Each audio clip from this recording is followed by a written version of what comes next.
All right, let's start with a really provocative question. What if that heavy, sinking feeling you've been calling depression, what if it isn't just a malfunction? What if it's actually the beginning of a profound personal transformation? Now, the real challenge, and what we're going to explore today, is figuring out how to tell the difference. Because let's be honest, confusing one for the other can keep you stuck when you were really meant to grow.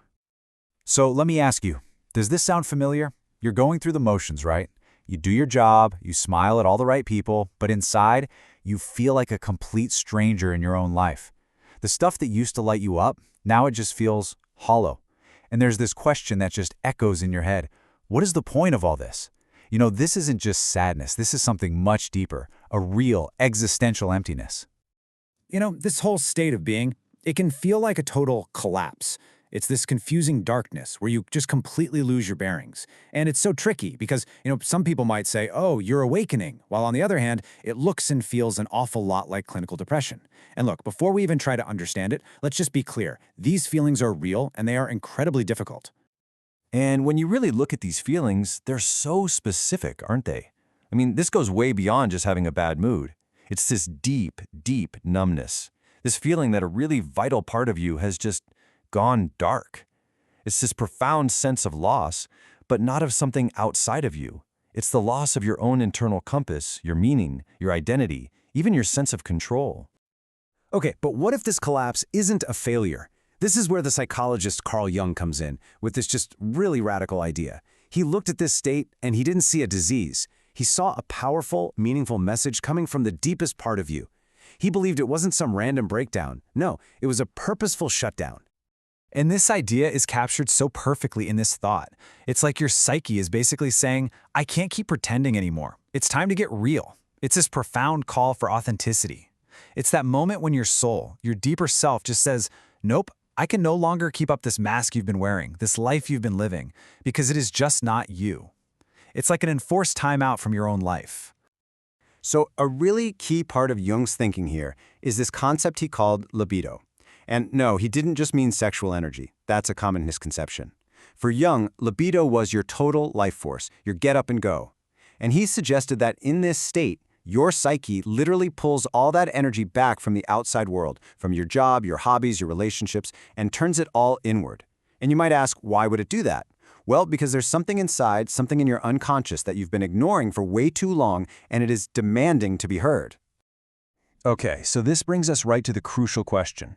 If the symptoms on the surface look pretty much identical, how in the world can we tell the difference between a depressive spiral and a spiritual awakening? The answer, it turns out, isn't in what is happening, but in the meaning, or at least the potential for meaning that's buried underneath it all. And here it is. This is the absolute heart of the distinction. Just think about that inner voice you hear. Depression, that voice often says, I am nothing. It feels so final, like a verdict of worthlessness. But the voice of an awakening? It says something totally different.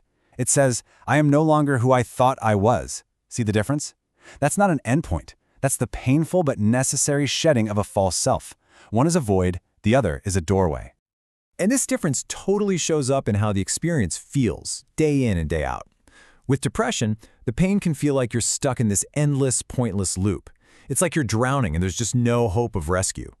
But in an awakening, look, the pain is just as real, don't get me wrong, but there's often this faint but persistent signal underneath all the noise. A little whisper that says, this isn't the end. It's a feeling that your very soul is being remodeled. And that faint signal of meaning, that's your compass in the dark.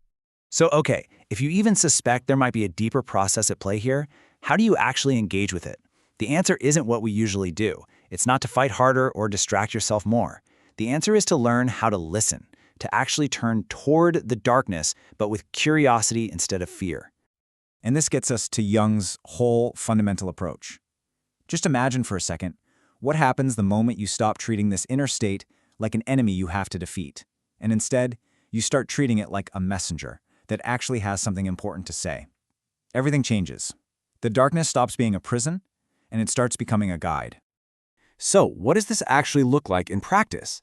Well, step one is just shifting your perspective. Stop pathologizing it. Drop the shame and just treat this suffering as something that could be meaningful, not just an illness. From there, you start to create space to actually listen, maybe through journaling or paying attention to your dreams. This is how you gently start to face the parts of yourself you've buried, and you learn to follow those tiny little sparks of life, a piece of music, a memory. And remember, the goal here isn't to get better, it's to integrate all these pieces to become more real. And Jung even gave us some specific tools for this dialogue. There's shadow work, where you're basically asking a really difficult emotion, hey, what are you trying to tell me?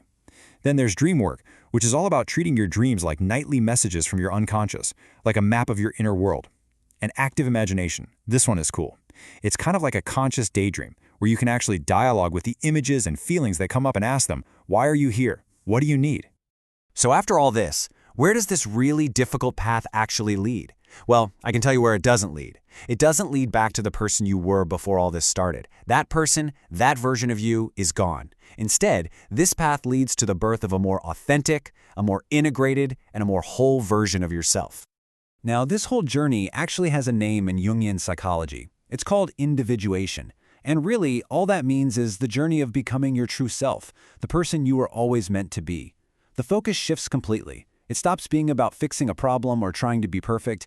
It's all about becoming real, by finally looking at and integrating all those parts of yourself you once tried to push away. So you see, the collapse of that old life, that old structure, it's not a failure. It's actually the necessary demolition that has to happen to make way for a new, much more solid foundation. The breakdown literally creates the space for the breakthrough. And let's be really clear about something. This whole process doesn't magically make suffering disappear. Life is still going to have pain. But the pain itself gets transformed. It's no longer this random, meaningless torment. It gets woven into your story. It becomes a source of wisdom, of depth. It finally gains a purpose. So, I want to leave you with a question to carry with you. We so often ask, why is this happening to me? But maybe, just maybe, the more powerful, more transformative question is this: what is this darkness trying to grow in me? The answer to that, well, that could be the beginning of your journey home to yourself,